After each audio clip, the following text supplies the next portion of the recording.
Quel est le but de la vie? Si vous pouvez nous éclairer à ce sujet, merci.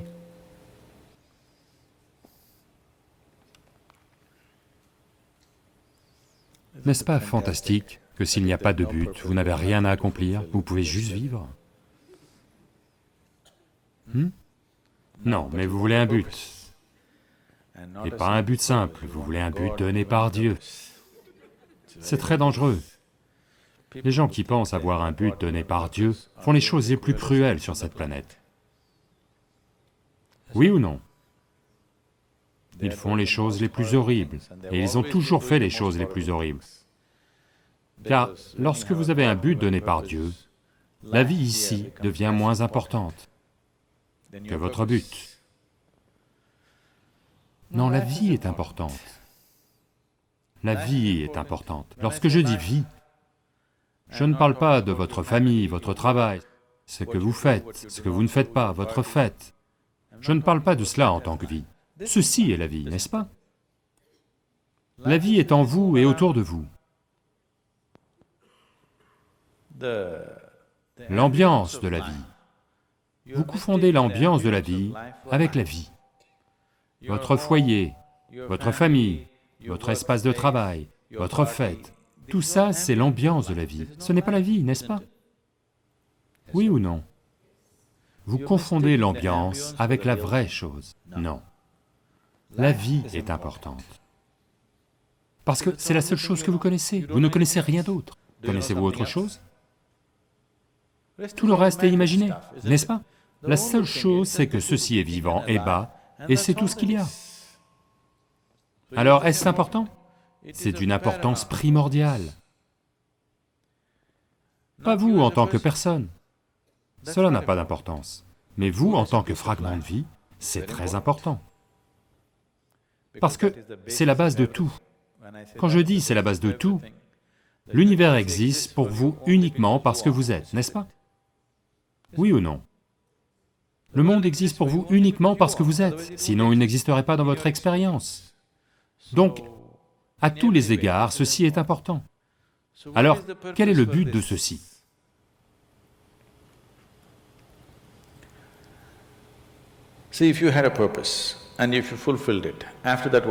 Voyez, si vous aviez un but, et si vous l'aviez accompli, après cela, que feriez-vous? Après cela, que feriez-vous? Ennuyé, n'est-ce pas? C'est juste que la vie est si complexe, et si phénoménalement complexe, que si vous passiez 10 000 ans à l'observer attentivement, vous ne la connaîtriez toujours pas entièrement.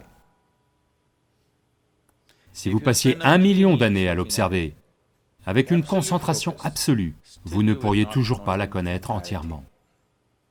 Elle est ainsi. A-t-elle un sens? La chose la plus grandiose à propos de la vie est qu'elle n'a pas de sens. C'est l'aspect le plus grandiose de la vie. Elle n'a pas de sens, et il n'y a pas besoin qu'elle ait un sens.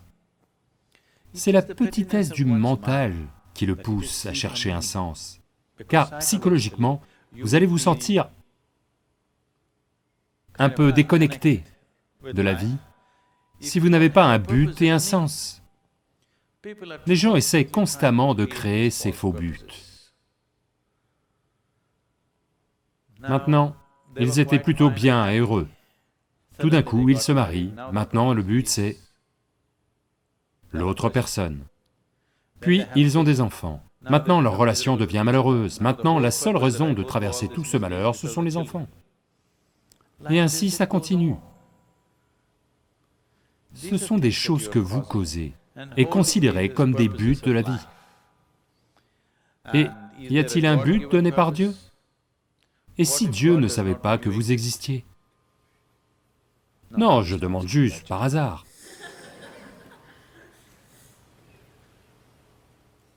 Je dis que dans cet immense cosmos, dont Dieu est censé être le créateur et le gestionnaire de ces centaines de milliards de galaxies, là, dedans, ces toutes petites planètes, et vous, supposez qu'il ne sache pas que vous existiez. Que faire? Possible ou non? Je suis désolé, je profère de tels sacrilèges. Mais est-ce possible ou non? Et s'ils ne savaient pas que vous existez? Et s'ils n'avaient pas de plan pour vous? Supposons qu'il n'ait pas de plan individuel pour vous. Ne cherchez pas ce genre de choses. Le truc, c'est que la création est ainsi faite que le créateur et la création ne peuvent pas être séparés. Vous voici un fragment de la création. En même temps, la source de la création palpite en vous. Si vous prêtez un peu d'attention à ce processus de la vie, vous n'auriez besoin d'aucun but. Cela vous occuperait pour 1 million d'années si vous le vouliez. Il y a tant de choses qui se passent. Tant de choses signifie tant de choses incroyables se passent ici même. Si vous prêtez suffisamment attention, ça vous occupera 1 million d'années d'existence ou plus. Là maintenant, le besoin d'un but est apparu, parce que vous êtes piégé dans votre structure psychologique, pas dans votre processus de vie. Psychologiquement, votre structure psychologique fonctionne à partir de données limitées qu'elle a rassemblées. Dans ces données, elle tourne, et en ce moment, vos pensées et vos émotions sont devenues beaucoup plus importantes que votre vie, n'est-ce pas ainsi? N'est-ce pas ainsi? Donc, à cause de cela, vous cherchez un but pour vous échapper du piège que vous êtes tendu à vous-même. C'est un piège tendu par vous. Vous pouvez facilement vous en sortir. Si quelqu'un d'autre vous avait tendu le piège, difficile de s'en sortir, parce qu'ils vont tendre le piège de telle façon que vous ne puissiez pas en sortir, n'est-ce pas? Je parle de la vie, pas du mariage, c'est ce que je veux dire. C'est cela. Donc c'est un piège tendu par vous. C'est facile d'en sortir, mais là est toute la question. La raison pour laquelle c'est aussi difficile, c'est maintenant, vous vous êtes identifié au piège. Il vous plaît. Il vous plaît, car il vous donne un certain sentiment de sûreté, et de sécurité, et de protection, et d'identité individuelle. Si vous construisez un cocon autour de vous, cela vous donne de la sécurité, mais ça vous emprisonne aussi. Les murs de la préservation de soi sont aussi ceux de l'emprisonnement de soi. Quand ça vous protège, ça vous plaît. Quand ça vous restreint, ça ne vous plaît pas. C'est pourquoi nous avons des portes. Nous aimons les murs, car ils nous protègent. Mais nous avons des portes pour que nous puissions les ouvrir et sortir quand nous le voulons. Aussi agréable que ce soit, nous voulons quand même sortir, n'est-ce pas? Donc il en est ainsi avec chaque piège que vous tendez. Peu importe comment c'est agréable, vous voulez quand même sortir. Donc le mur psychologique que vous avez construit, qui vous donne une certaine notion d'identité, qui vous donne le sentiment d'être une personne individuelle, et qui vous donne de la sécurité, vous commencez à le ressentir comme un piège. Quelque part, vous voulez le démolir. Alors, une manière de ne pas le démolir est de trouver un but. Ceux qui trouvent un but à leur vie, ils deviennent si prétentieux. Ils vivront dans leur propre piège pour toujours, pensant qu'ils font la chose la plus fantastique. La première chose qu'il vous faut, c'est de l'équilibre. Si vous avez de l'équilibre, alors vous pouvez grimper. Si vous manquez d'équilibre, mieux vaut rester au sol, n'est-ce pas? Il n'est pas prudent pour quelqu'un qui n'est pas équilibré de grimper haut. Mieux vaut que vous restiez près du sol, vous ne devriez pas grimper. Donc, la première chose est d'établir un équilibre, puis vous desserrez votre structure psychologique. Alors c'est une chose merveilleuse. Si vous desserrez votre structure psychologique sans équilibre, ce que beaucoup de gens font aujourd'hui, voyez, pourquoi quelqu'un veut-il boire de l'alcool ou prendre de la drogue? Parce que cela dessert votre structure psychologique et vous donne le sentiment d'être libéré pour un moment. Mais sans l'équilibre nécessaire, vous n'avez pas travaillé sur l'équilibre, mais vous avez la liberté. La liberté sans équilibre, c'est la destruction, l'anarchie, n'est-ce pas?